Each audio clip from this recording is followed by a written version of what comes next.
Daniel Whitmore was a retired banker living in the suburbs of Atlanta. He had spent over 30 years managing money, building wealth for high-end clients, and watching numbers turn into empires. After retirement, Daniel became more withdrawn. His wife had passed away 5 years earlier, and his only daughter, Alana, lived in New York. Daniel now spent most of his days reading, fixing things around the house, or just watching the news while sipping black coffee. Despite his loneliness, Daniel was not the kind of man to trust easily. Decades of working in finance had taught him to see the worst in people. Everyone had a price. Everyone had a moment of weakness. So, when he hired a new maid to help clean and maintain the house, he kept his guard up. Her name was Teresa Johnson. She was in her early 30s, quiet, humble, and carried herself with grace.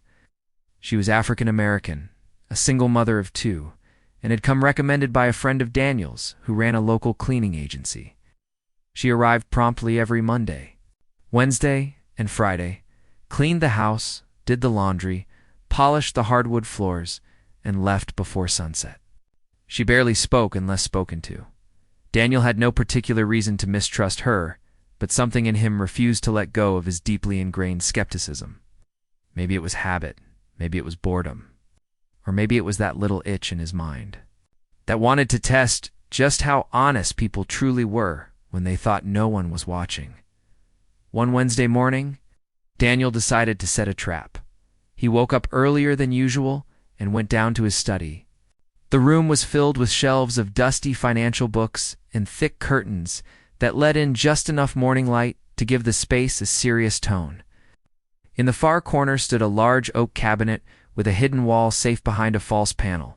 Daniel Kept his valuable documents, a few watches, and around $20,000 in cash inside that safe. He turned the dial slowly, entered the combination, and opened it. Everything was in place. He removed a thick stack of $100 bills, closed the door, but didn't lock it. Then he tilted the panel back into place, making it look secure, but secretly leaving it ajar.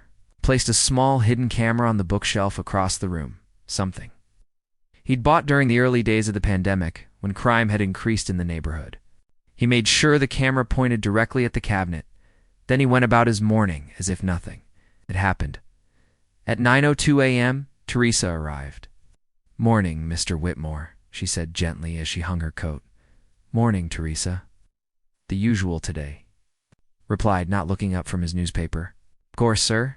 Daniel pretended to read while watching her move around the house through the reflection on the glass cabinet. She swept the living room, dusted the window panes, and cleaned the kitchen. Around 10:30 a.m., she moved toward the study. Daniel got up and said he was going out for a walk. Teresa smiled and nodded. The moment he stepped outside, he looped around to the garage, slipped into the back door quietly, and watched the feed from the camera on his tablet. At first, she was just dusting the shelves, vacuuming the carpet, and humming a soft gospel tune. But then she reached the cabinet. Daniel's heart rate quickened. She wiped its surface, paused, then tilted her head. Her eyes narrowed as she noticed the false panel slightly open. She touched it, hesitated, then slowly pulled it open. Safe was clearly visible, and Worset was unlocked. Daniel leaned forward on the screen, expecting what he had seen too many times before: greed in its rawest form. But what happened next stunned him. Teresa backed away from the cabinet, hands trembling slightly. She stood there, staring at the open safe, as if she'd stumbled upon a crime scene. Then, to Daniel's surprise, she pulled out her phone and started recording a video. "Mr. Whitmore, this is Teresa Johnson," she said, holding her phone in selfie mode. "Today is Wednesday, August 2nd. It's about 10:35 a.m. I just found your safe open while cleaning. I have not touched anything. I'm recording this for both of our protection. I will now step out of the room and call you to let you know." Daniel blinked. He paused the video. Couldn't believe what he was seeing. A few seconds later, his phone rang. "Mr. Whitmore," Teresa said, her voice calm but firm. "I found something you need to see." He played dumb. "What is it?" "I think your safe is open. I didn't touch anything. I recorded everything, just so we're clear." Daniel returned to the house and met her in the hallway. She looked nervous, her phone still recording. He walked into the study and saw the cabinet open just as he left it. Everything untouched. "You did the right thing," he said slowly. Teresa nodded and excused herself to clean the rest of the house. Later that evening, after she had left, Daniel sat in his leather chair, staring at the camera footage and her phone video, both of which matched perfectly. His test had backfired, not because someone failed, but because someone had passed with flying colors. Over the next few weeks, Daniel watched Teresa more closely, not with suspicion, but with curiosity. He noticed things he hadn't before. She often worked extra time without mentioning it. Sometimes she left fresh flowers in a vase on the table, even though he never asked for them. Once, she found an old photo of his late wife tucked behind a cabinet and placed it in a polished frame on the fireplace mantel. Still, something about her puzzled him.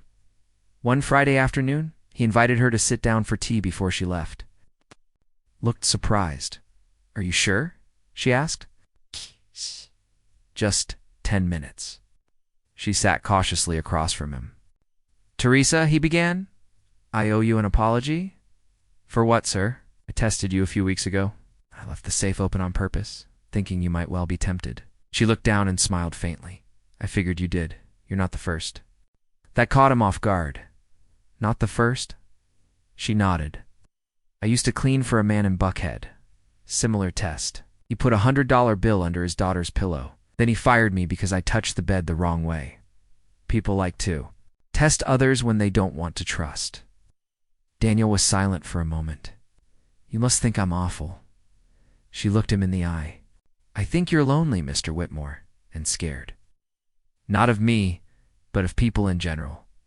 You've been burned. I can see it in your face." Daniel swallowed hard. She wasn't wrong. "I lost my wife," he said softly. "I've seen people pretend to care only to take advantage. And maybe I've let that turn me into someone suspicious of kindness." "Clean homes," Teresa replied. "But I also see lives. I see what people hide behind locked doors. Pain, fear, memories. I don't blame you." That conversation changed everything. From that day onward, Teresa was no longer just the maid. She became someone Daniel trusted genuinely. He began asking her opinion on small things around the house. She'd suggest a new curtain or a better polish for the old silverware. Sometimes they'd talk about her kids, her life, her dreams. One day, Teresa hesitated before leaving and said, "Mr. Whitmore, would you mind if I brought my daughter next week? Just for a little while. I can't afford a sitter that day." "Of course," he said. "She's welcome here." The following week, an 8-year-old girl named Lena came in quietly, holding a book and sitting in the corner while her mother cleaned. Daniel gave her a cookie and asked what she'd like to read. Soon he was reading with her once a week while Teresa worked. Time moved gently. Daniel began to laugh again. He started gardening. He even reached out to his daughter Alana and invited her home for a weekend. After nearly 3 years of silence, Alana came and noticed a change in him right away. She asked, "Dad, what happened to you?" Daniel smiled. "A maid with integrity and a little girl who likes books." Months later, Daniel made an unexpected decision.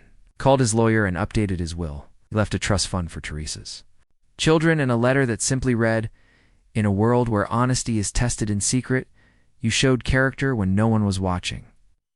You reminded me that not everyone has a price and that trust can still be earned."